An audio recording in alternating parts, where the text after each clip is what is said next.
केसरकर शिक्षण मंत्री असताना भोंदूबाबा खरात खातं चालवत असल्याचा धक्कादायक दावा खासदार संजय राऊत यांनी केलेला आहे। खरातच्या सांगण्यावरून शिक्षण खात्यामध्ये अधिकाऱ्यांच्या बदल्या आणि बढत्या केल्याचा आरोप देखील राऊतांनी केलेला आहे।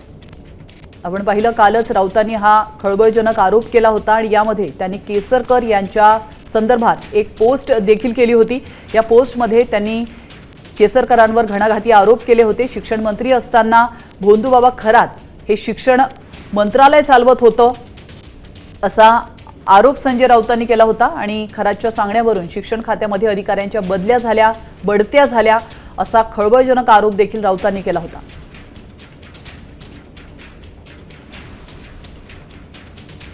दीपक केसरकर हे शिक्षण मंत्री असताना शिक्षण खात्याचं अनेक महत्त्वाच्या बदल्या, बढत्या आणि इतर कामासंदर्भात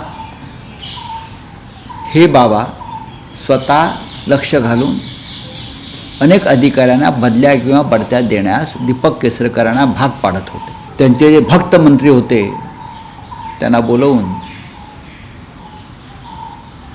ती कामं सर्व करून घेत होते। म्हणजे शिक्षण खातं हे खरात बाबा चालवायचे। दीपक केसरकरची पक्षातून हकालपट्टी करा तुम्ही, तुमच्या गटातून, पक्ष नाहीच आहे तुमच्या गटातून, करायलाच पाहिजे। तुम्ही स्वतः तिकडे जात येत होता, पूजा अर्चा मुख्यमंत्री म्हणून केलेले आहे, तुम्ही स्वतःही प्रायश्चित घेतलं पाहिजे। नसेल तर मुख्यमंत्र्यांना काय अधिकार आहे की नाही?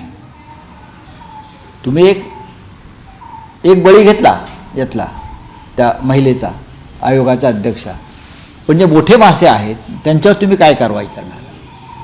काळ सोकावतोय, लक्षात घ्या।